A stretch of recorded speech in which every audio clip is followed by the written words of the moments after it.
The Grand Council chamber stretched before them like a cathedral of chrome and starlight. Ambassador Ji-won Kim walked slowly across the polished floor, her footsteps echoing in the vast space. Behind her, Captain Hyeon Park and 3 other security officers followed in tight formation. Their uniforms were simple compared to the elaborate armor worn by the alien guards lining the walls. Above them, holographic displays showed thousands of warships. Each image rotated slowly, displaying weapons that could crack planets like eggs. The message was clear. The Veltharan Empire wanted Earth's delegation to see exactly what kind of power they were facing. Ji-won had seen it all before. She had studied every ship in those displays, memorized their weapons, their weaknesses, their tactical patterns. 50 years of intelligence gathering had taught humanity everything they needed to know about the Veltharans. But the Empire did not know that. They thought humans were primitives, barely capable of faster-than-light travel. At the far end of the chamber, Saturday Emperor Thulvan on a throne that floated above the floor. His skin was dark purple, marked with silver patterns that glowed faintly. 4 arms rested on the throne's armrests. His eyes were black as space itself, and they watched the humans approach with something between curiosity and contempt. Hi. Chancellor Vrex stood beside the throne. He was taller than the Emperor, his body covered in scales that looked like living metal. When he spoke, his voice rumbled through speakers embedded in the walls. You stand before the eternal empire of Velthar. For 3,000 years we have ruled this sector of space. 200 civilizations have bent their knees to us. Now it is your turn. Ji-won stopped at the designated spot on the floor. A circle of light marked where the humans were supposed to stand. She clasped her hands behind her back and looked up at the Emperor without fear. We received your summons, she said calmly. What do you want? The question seemed to surprise the aliens. Several advisors near the throne whispered to each other. Vrex's scales rippled, a sign of irritation. What we want? Vrex repeated. We want what is ours. Your species has been expanding into territory that belongs to the Empire. You have established colonies on 17 worlds that we claimed centuries ago. You trade with civilizations that are under our protection? You have ignored every warning we sent. Ji-won nodded slightly. We received no warnings. We establish colonies on uninhabited worlds. We trade with whoever wants to trade with us. If you have a problem with that, perhaps we can discuss it like civilized beings. The chamber erupted in angry voices. Dozens of alien officials shouted in various languages. The Emperor raised one hand and silence fell immediately. You dare speak to us as equals? Emperor Thulvan's voice was surprisingly soft, but it carried clearly through the chamber. Your civilization is barely 200 years old. You have 3,000 ships. We have millions. You control a handful of star systems. We control 40% of known space. Is this a negotiation or a lecture? Ji-won asked. She kept her tone polite but firm. Behind her, she could feel Captain Hyeon tensing. He knew what she was doing. She was pushing them, testing how far she could go. The Emperor stood up from his throne. He was enormous, at least 3 meters tall. His forearms spread wide. This is a declaration, he said. You have 48 hours to abandon all colonies beyond your home system. You will withdraw all trade agreements with civilizations under our authority. You will submit to imperial oversight of your military and technology. If you refuse, we will destroy every human ship, every human station, every human colony. We will leave your Earth intact, but you will live as subjects of the Empire forever. The holographic displays changed. Now they showed human colonies. New Bizen with its sprawling cities and green farmlands. Station Sejong, where thousands of families lived and worked. The shipyards at Dokdo Station, where humanity built its vessels. Each image was marked with targeting coordinates. We have done this before, Vrex added. Civilizations always think they can resist. They cannot. The choice is simple. Submit or die. Ji-won reached down to the briefcase she had been carrying. She opened it slowly, watching as every guard in the chamber tensed. They probably expected her to pull out a weapon or some kind of diplomatic document. Instead, she pulled out a newspaper. It was actual paper, folded neatly. The kind of thing most civilizations had stopped using centuries ago. Jiwan unfolded it carefully and began reading. The chamber went silent. Emperor Thulvan stared at her. Vrex's scales turned a darker shade of metallic gray. The advisors looked at each other in confusion. "What are you doing?" the Emperor finally asked. G1 looked up from the sports section. "Just catching up on the news. The Soul Tigers won the championship last week. I had money on that game." She smiled pleasantly. "You said we have 48 hours, right?" "That's plenty of time." Vrex stepped forward, his massive form towering over the human delegation. "You mock us? You stand before the most powerful military force in the galaxy and read sports scores?" "I'm not mocking anyone," Jiwan replied. She folded the newspaper and tucked it under her arm. "I'm just not particularly worried. 48 hours is more than enough time for us to have this conversation, for me to report back to Earth, and for everyone to make informed decisions." The Emperor's eyes narrowed. "You think Earth can stand against us?" "I think," Jiwan said carefully, "that you should reconsider your threat. But if you want to proceed with this declaration of war, that's your choice. Is this meeting finished?" "I have dinner reservations in 3 hours and I hate being late." The casual response seemed to infuriate the Emperor more than any insult could have. His 4 hands clenched into fists. "You have 24 hours, he said coldly. "Not 48, 24. If you have not begun evacuating your colonies by then, we will begin destroying them. And we will start with New Bizin." "Noted," Jiwan said. She gave a small bow, just enough to be polite but not subservient. "We'll be in touch." She turned and walked toward the exit. Captain Hyun and the other security officers followed. Behind them, the aliens stood in stunned silence. No one had ever responded to an imperial declaration with such casual dismissal. As soon as they were in the corridor outside, Hyun moved close to Jiwan.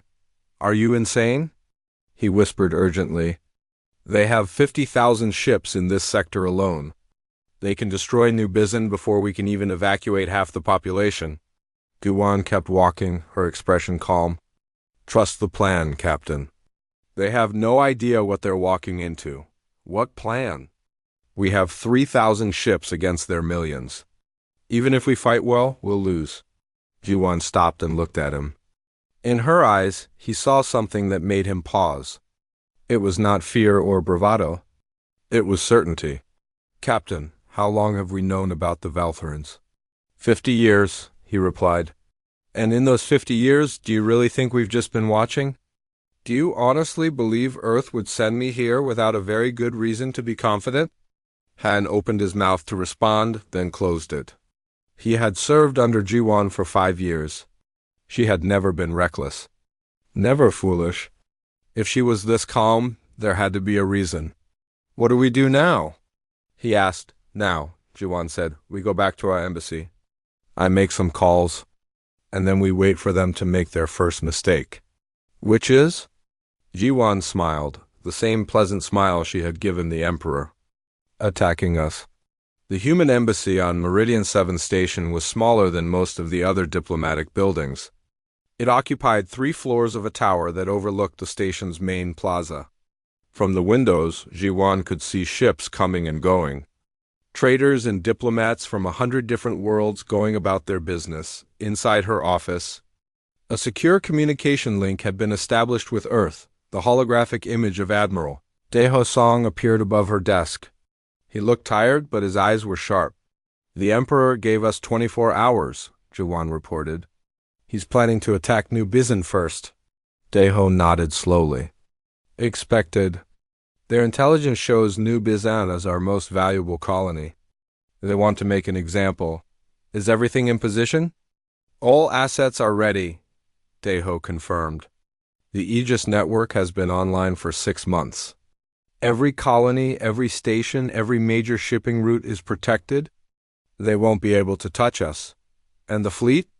300 ships are publicly positioned around. New Bizan, another 2,000 are in reserve positions throughout human space. But that's just what they can see. Deho allowed himself a small smile. The real fleet is ready? Jiwan leaned back in her chair. How many times have we run the simulations? 40,000 different scenarios.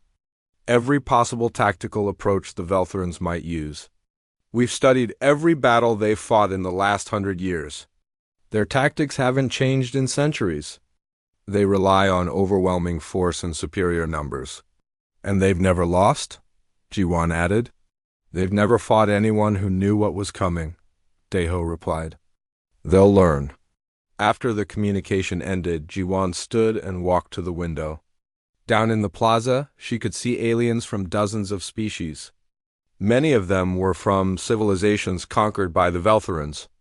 They lived under imperial rule, paid imperial taxes, followed imperial laws. Some had been free once before the Empire came. A knock on her door interrupted her thoughts. Diplomat Sunwoo Han entered without waiting for permission. He was young only 30 years old, and this was his first major diplomatic assignment. His face was pale with worry. Ambassador, I need to speak with you, he said urgently. Sit down, Sunwoo. He remained standing. With respect, Ambassador, I think we should negotiate. The Emperor is serious about attacking New Bizan. 500,000 people live there. We need to evacuate immediately. We're not evacuating.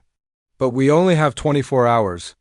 Even if we started right now, we couldn't get everyone off the planet. And if we fight them, we'll lose. They have 50,000 ships in this sector. We have 3,000 in our entire fleet. Jiwan turned to face him fully. Sunwoo, how long have you studied the Veltherans? I wrote my thesis on their diplomatic history. 10 years of research? Then you know they respect only strength? If we negotiate from weakness, they'll take everything. If we evacuate, they'll see it as surrender and push for more concessions. We cannot show fear. But this isn't about showing fear, it's about protecting our people. Our people are protected, Jiwan said calmly. Trust me. Sunwoo stared at her for a long moment. What aren't you telling me? Many things. And for now, that's how it needs to stay. Go back to your quarters. Get some rest. Tomorrow is going to be a very interesting day. After Sunwoo left, looking no less worried, Jiwan returned to her desk. She had more calls to make, across the station. In a heavily shielded observation room, High Chancellor Vrex reviewed surveillance reports on human space. His military analysts had been watching Earth's colonies for weeks. Looking for any signs of military buildup, they found nothing unusual. Trade ships continued their normal routes. Civilian transports moved between colonies without any apparent urgency. The human military fleet maintained its standard patrol patterns. There were no emergency meetings, no massive troop movements, no signs of preparation for war. Vrex found it disturbing. They should be panicking, he said to his chief intelligence officer. Every other civilization panicked when we gave them ultimatums. Why aren't the humans afraid? The intelligence officer, a thin alien with multiple eye stalks, reviewed the data again. Perhaps they are simply in denial, Chancellor. Their civilization is young. They may not fully understand the situation. Or they're hiding something, Vrex said. Increase surveillance. I want every human ship tracked. Every communication monitored. If they're planning something, I want to know about it. But even increased surveillance revealed nothing alarming. Human communication channels carried normal traffic. News reports showed some anxiety about the Imperial ultimatum, but no mass panic. Some political leaders called for negotiation, others called for resistance, but it seemed like normal democratic debate on New Bizan itself. Governor Taijin Quan addressed the colony in a public broadcast.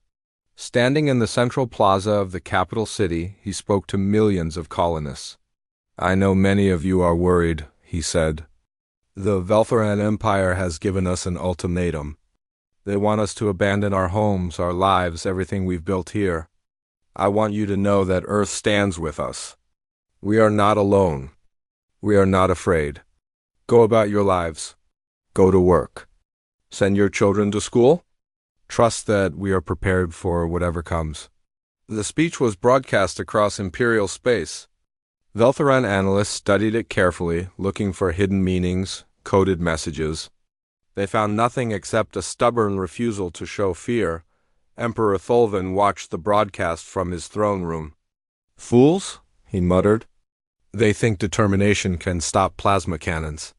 Deep in a secret facility on Earth's moon, Dr. Minji Choi made final adjustments to systems that the Veltherans didn't know existed. The Aegis network was humanity's greatest achievement. A planetary defense system based on technology that no other living civilization possessed. 50 years ago, humanity had made contact with a dying race called the Archeans. They were ancient, their civilization spanning back millions of years. In their final days, they had given humanity a gift, a vast database of knowledge, technology far beyond what humans had developed on their own. The Archeans had seen something in humanity that impressed them. Not military strength or economic power, but curiosity and compassion. They believed humans might use advanced knowledge wisely. For 50 years, humanity had studied that database in secret. They had built new weapons, new defenses, new technologies that would have seemed like magic to their ancestors. But they had also learned the lessons the Archeans had tried to teach. That power without wisdom led to destruction. The Aegis network could protect entire planets. It created energy shields that could withstand almost any attack. But it was only the first line of defense. Humanity had prepared many surprises for anyone foolish enough to attack them. Dr. Minji sent an encrypted message to Admiral Deho. Aegis network is green across all sectors. All colonies are protected. All systems nominal. The Admiral forwarded the message to Jiwan with a single added line, "Let them come." In the embassy, Jiwan read the message and allowed herself a moment of satisfaction. Everything was ready. 50 years of preparation, of careful planning, of building strength while appearing weak. It was all coming together. Captain Hyon found her in her office late that night. "Can't sleep?" he asked. "Too much to think about," she admitted. "How are the others?" "Nervous. They know something's happening, but no one knows what. The junior staff think we're about to be destroyed. Some have written farewell messages to their families. They'll understand soon enough." Hyon sat down across from her. "Jiwan, I've known you for 5 years. I've never seen you like this. So calm before a storm. What do you know that we don't?" She looked at him for a long moment, then made a decision. "Captain, what I'm about to tell you is classified at the highest level. You cannot share it with anyone until after tomorrow." "I understand. 50 years ago, we met a species called the Archeans. They gave us technology that changed everything. We've been secretly developing it ever since. The Veltherans think we're primitive. They think our ships are weak, our weapons outdated. They're wrong about all of it." Hyon's eyes widened. "How wrong?" "Very wrong. Tomorrow, when they attack New Bizan, they're going to learn that humanity is not easy prey. And we're going to teach them without destroying their fleet. We're going to disable every ship they send, capture them intact, and show them that we could have destroyed them but chose not to. Why not destroy them?" "Because," Jiwan said softly, "we want peace, not conquest. We want them to respect us, not fear us. If we destroy their fleet, they'll just send another one. But if we show them that we're stronger and still choose mercy, maybe they'll finally be willing to talk as equals." Hyon sat back, processing this information. "That's a dangerous gamble." "It is. But it's the only way to break the cycle. The Veltherans have conquered for 3,000 years. Someone has to show them there's another way." Outside the embassy windows, the station continued its endless activity. Ships came and went. Diplomats negotiated. Traders made deals. Life went on, but tomorrow everything would change. Emperor Thulvan stood in his throne room, staring at reports that should have been impossible. 50,000 ships disabled in less than an hour. An entire invasion fleet helpless. 3,000 years of military dominance ended by a civilization they had considered primitive. High Chancellor Vrex stood beside him, his metallic scales darker than usual. "How?" he kept asking. How did they do this? Prince Yelvith, the Emperor's youngest son, studied the tactical data.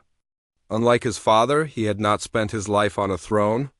He had served in the military, commanded ships, seen battle. He understood what the data showed. They were prepared, Yelvith said quietly. This wasn't luck or accident. Every move was calculated. They knew exactly what we would do and exactly how to counter it. The Emperor turned to face his son. Prepared? They have 3,000 ships. 3,000. We have millions. Numbers don't matter if the ships can't fight, Yelvith replied. Father, we need to talk to them. We need to understand what we're facing. Talk to them? After they humiliated us? After they defeated us without killing anyone, Yelvith corrected. Think about that. They could have destroyed our fleet. Instead, they disabled it. That tells us something important. Before the Emperor could respond, a communication came through. Ambassador Ji-won Kim was requesting permission to board the Imperial flagship. She wanted to speak with the Emperor personally. Vrex wanted to refuse. The Emperor wanted to refuse. But Prince Yelvith convinced them that they needed answers more than they needed pride. 2 hours later, Gi-won walked through the corridors of the Imperial flagship, the same halls where she had been threatened with destruction just 2 days ago. But the atmosphere was different now. The guards watched her with something other than contempt. Some looked curious. Some looked afraid that she entered the throne room alone. Captain Hin had wanted to accompany her, but she insisted this conversation needed to happen without weapons. Without guards, without threats, the Emperor sat on his throne. But he did not look as imposing as before. His 4 arms were tense. His black eyes watched her approach with calculation rather than arrogance. Ambassador Kim, he said formally. You requested this meeting. I did. Ji-won stopped at the same spot where she had stood before. We need to talk about what happens next. What happens next is that we mobilize our full military force and crush your civilization. Vrex growled. Ji-won looked at him calmly. You could try. And we would disable every ship you send, just like we disabled your fleet at New Bizan. But I don't think that's what you really want. What we want is to understand how you did this, Prince Yelvith said, stepping forward. Our intelligence has been watching you for 50 years. Every report showed you as technologically inferior. How did you hide this capability? Yuan appreciated the direct question. You want the truth? I'll give it to you. But you need to understand that what I'm about to tell you changes everything. She activated a holographic display from a device on her wrist. Images filled the air between them. Ships unlike anything the Velthuans had seen. Technology that seemed almost magical. Mathematical formulas that described physics the Empire had never discovered. 50 years ago, Ji-won began, humanity made first contact with a civilization called the Archaeans. They were ancient, far older than your empire. They had explored the universe for millions of years. And they were dying. The Emperor leaned forward. We have legends of the Archaeans. They disappeared from known space long before our empire rose. They didn't disappear. They transcended. But before they left this dimension, they gave us a gift. A complete database of their knowledge. Technology, science, philosophy, history. Everything they had learned in millions of years of existence.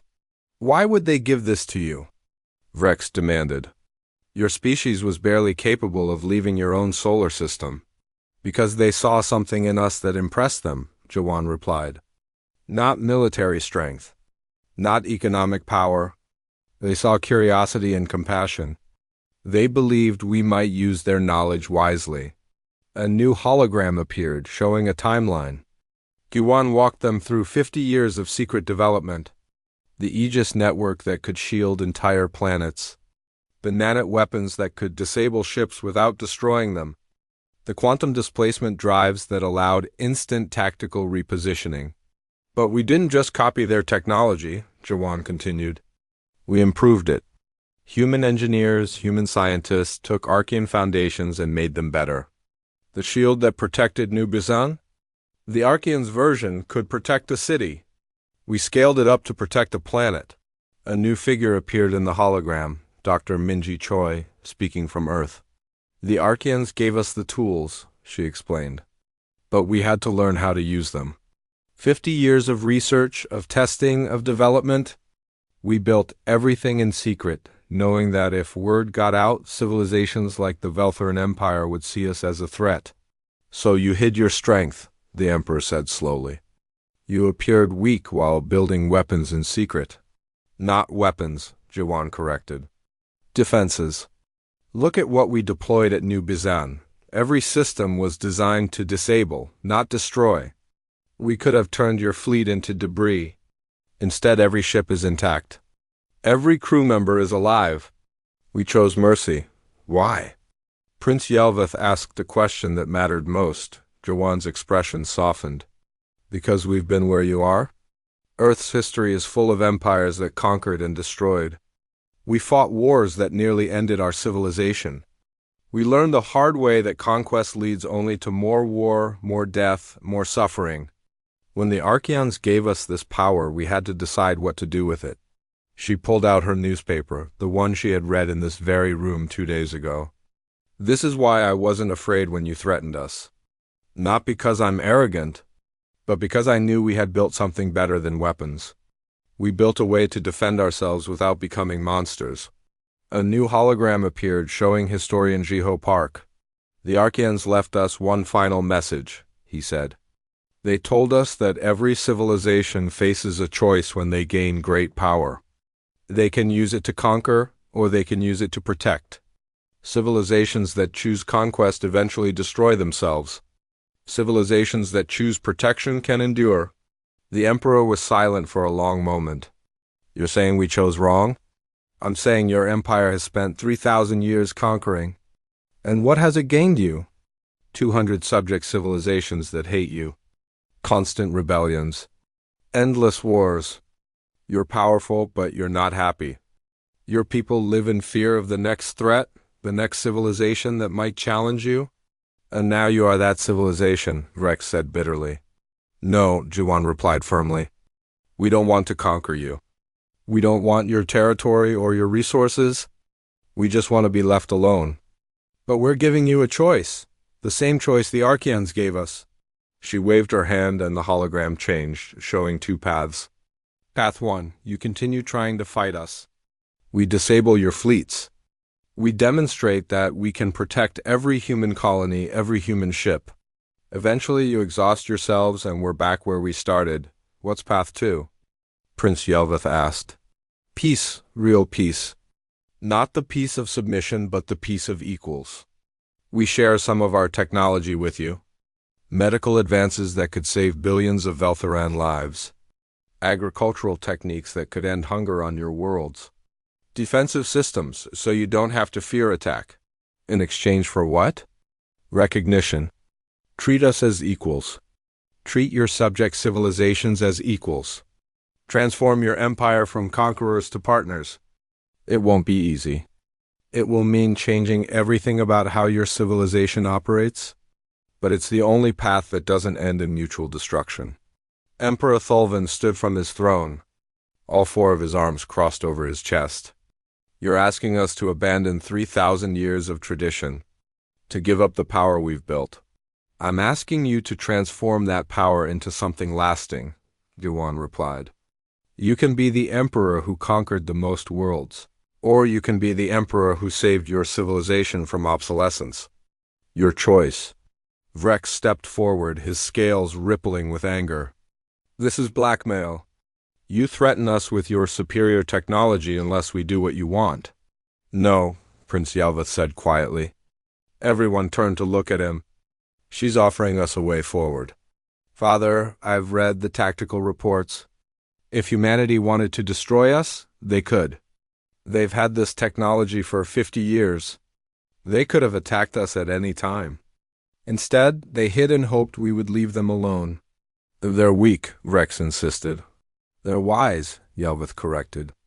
And we need to decide if we're wise enough to accept what they're offering. The Emperor looked at his son, then at Jiwan, then at the hologram still floating in the air. Technology that could change everything. A path that led somewhere other than endless war? How do I know you won't use this technology to conquer us later? The Emperor finally asked. You don't, Jiwan admitted. Just like we don't know that you won't attack us again if we let our guard down. Peace requires trust, and trust takes time to build. But someone has to make the first move. She stepped closer to the throne, close enough that the guards tensed. Emperor Thulvan, I'm going to tell you something that our own military didn't want me to share. The Aegis network that protected New Bizan? We can extend it to cover your homeworld too. If you agree to peace, we'll help you build shields that could protect your people from any attack. We'll make you safer than you've ever been. Why would you do that? Because peace is stronger when both sides feel secure. If you know your people are protected, you won't feel the need to attack others out of fear. And if we prove we're not interested in conquest, maybe you'll finally believe us. The throne room was silent. Outside, 50,000 disabled ships drifted in space, a reminder of how quickly everything had changed. Prince Yelvath moved to his father's side. Father, we should consider this carefully. A council meeting. Representatives from across the empire. This decision is too important to make in anger. The Emperor nodded slowly. Ambassador Kim, you will have your peace talks. But understand this, if you betray us, if this is some elaborate trap, we will find a way to fight back. Understood, Jiwan replied. And if you attack us again, we'll defend ourselves. But I hope it doesn't come to that. As she left the throne room, Captain Hyun was waiting in the corridor. How did it go? They're going to think about it, Jiwan said. That's more than I expected. Think the Emperor will agree? Jiwan smiled. He doesn't have much choice. But more importantly, his son sees the value in what we're offering. And I think Prince Yelvath might be the one who actually makes this work. What happens now? Now we wait and see if the galaxy is ready for something new. 3 weeks after the battle at New Bizan, Emperor Thulvan sat in his private chambers staring at reports from across his empire. The news had spread faster than he could have imagined. 50,000 ships disabled without casualties. The mighty Veltheron fleet defeated by a civilization they had thought primitive. Every subject species under Imperial rule had heard the story, and they were asking questions. If the Empire could be defeated, could it be resisted? If humanity could stand against Veltheron power, could others? The rebellions had started small. A few protests here, some civil disobedience there. But they were growing. High Chancellor Vrex wanted to crush the rebellions with force. Send fleets to the troublesome worlds and remind them why they feared the Empire. But Prince Yelvath had convinced the Emperor to wait. To think. To consider what Ambassador Kim had offered. Now, the Emperor had to make a choice that would define his legacy. On Meridian 7 Station, the Grand Council chamber had been transformed. Instead of the Emperor's throne dominating the space, hundreds of seats had been arranged in a circle.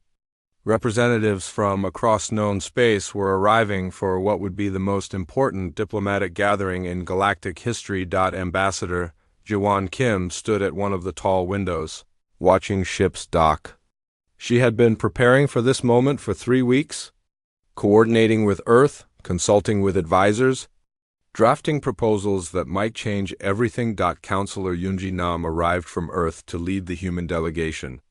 She was older than Jiwan, with silver hair and eyes that had seen decades of diplomatic service. She carried herself with quiet authority. The Emperor agreed to your terms? Yunji asked. Most of them, Jiwan replied. He'll attend the council. He'll allow other civilizations to speak. But he won't agree to give up imperial authority until he sees how this plays out. That's more than we expected. Prince Yelvath is the reason. He understands what's at stake. If the Empire doesn't change, it will eventually fall.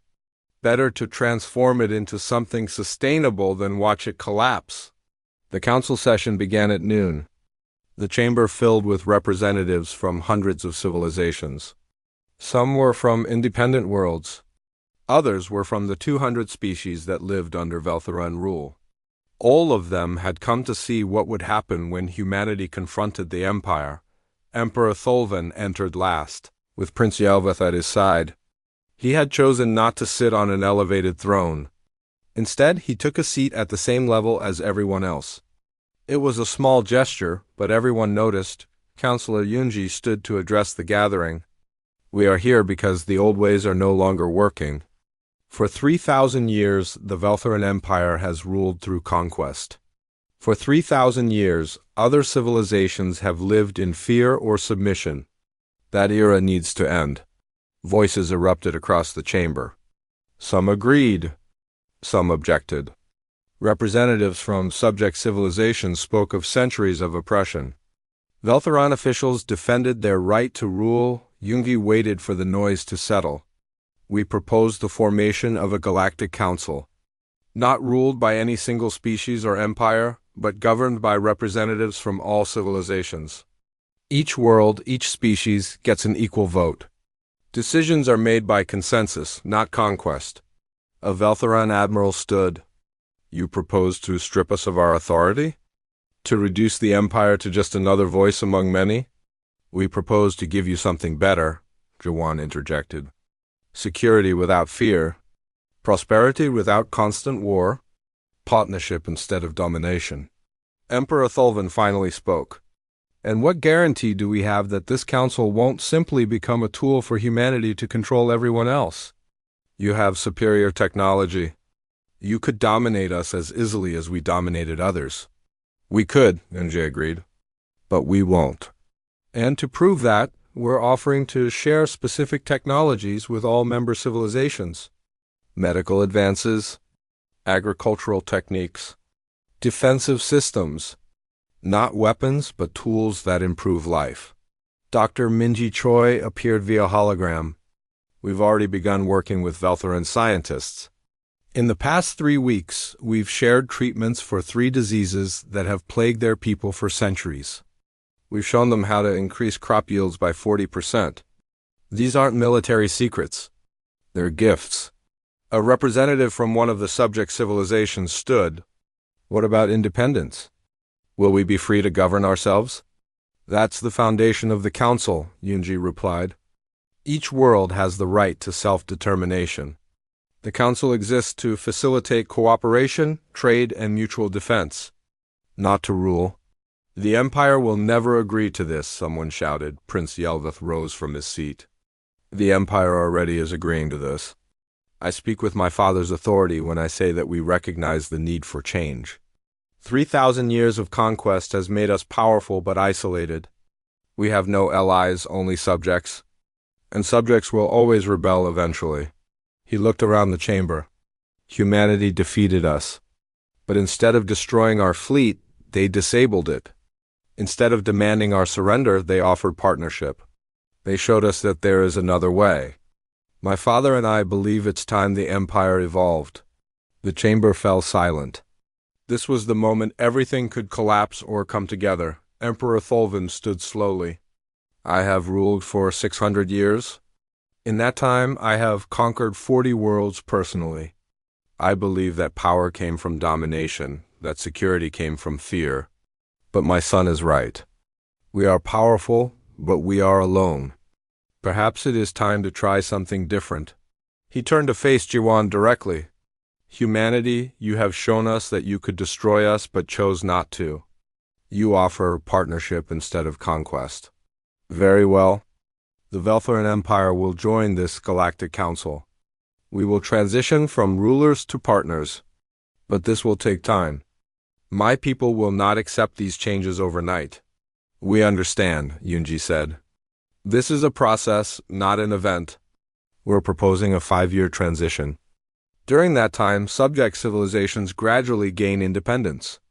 The empire maintains some authority but shares it with local governments. By the end of 5 years, all worlds are free to choose their own path. The discussions went on for hours. Details were debated. Compromises were reached. Some civilizations were skeptical. Others were enthusiastic. But slowly, a framework began to emerge, the Meridian Accords, they called it. A constitution for a new galactic order based on cooperation, rather than conquest. In a private meeting after the main session, Admiral Deho Song met with High Chancellor Vrex, The two military leaders studied each other warily. "You could have destroyed us," Vrex finally said. "Why didn't you?" "Because destruction is easy," Deho replied. "Building something better is hard. We learned that on Earth. We almost destroyed ourselves in wars before we learned to cooperate. We didn't want the galaxy to repeat our mistakes. You think we can change? An empire built on 3,000 years of conquest? I think you don't have a choice. The galaxy is changing whether the empire likes it or not. Better to change with it than be left behind." Vrex's scales shifted color, a sign of deep thought. "I spent my life fighting wars. Learning to make peace will be harder than any battle." "But worth it," Deho said. "Imagine if your children grew up in a galaxy where they didn't have to fear attack, where they could explore and trade and build without looking over their shoulders.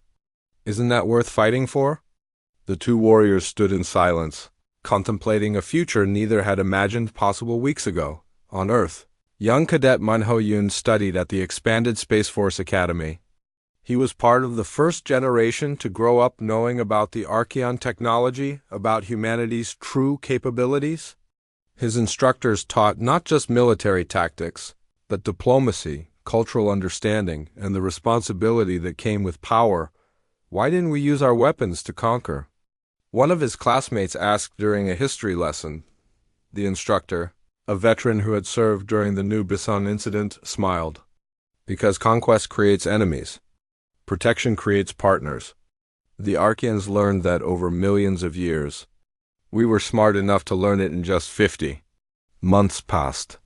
The Meridian Accords were signed by representatives from 300 civilizations. The transition began, slow and difficult but steady. Some Veltheron officials resisted. Some subject civilizations wanted faster change.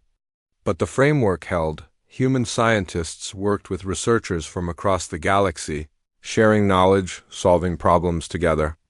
Medical breakthroughs saved millions of lives on worlds that had suffered for centuries. Agricultural techniques ended famines. Defensive technologies made worlds safe from raiders and pirates. On New Bison, Governor Taijin Quan oversaw the construction of a memorial. It wasn't a monument to military victory. Instead, it honored the choice humanity had made. The inscription read simple words that carried deep meaning. Here humanity proved that the greatest weapon is not the one that destroys, but the one you choose not to use. Ambassador Jiwon Kim visited the memorial on its dedication day. She stood before the stone and remembered the moment in the throne room when she had pulled out her newspaper. It had been a calculated risk, showing confidence instead of fear. But it had worked because behind that confidence was 50 years of preparation and the wisdom to use power responsibly. Captain Hyon Park stood beside her. "Do you think it will last? The peace?" "It has to," Jiwon replied. "The alternative is mutual destruction. But more than that, I think people are tired of war. They've seen that cooperation works better than conquest." On the Veltheran homeworld, Prince Yelveth was crowned as co-regent alongside his father. His first act was to formally apologize to the civilizations his empire had conquered. It was a symbolic gesture, but symbols mattered. In his speech, he said, "For 3,000 years, we believed that strength meant domination. Humanity taught us that true strength is restraint. We are grateful for the lesson, even though it came with humiliation. We are a better empire because of it." A year after the New Bison incident, the first joint military exercise took place. Human ships and Veltheran ships trained together, learning each other's tactics, building trust. Admiral Deho Song commanded the human forces. High Chancellor Vrex led the Veltheran fleet. At the end of the exercise, Vrex sent a private message to Deho. "We would have destroyed each other if you had fought back with lethal force. Both our civilizations would have lost. Thank you for being wiser than we were." Deho's response was simple. "We were lucky. We met the Archeons when we needed guidance. Now we try to be what they were for us. Teachers, not conquerors." The galaxy was far from perfect. There were still conflicts, still disagreements, still challenges. But something fundamental had changed. The age of conquest was ending. The age of cooperation was beginning on Meridian 7 Station.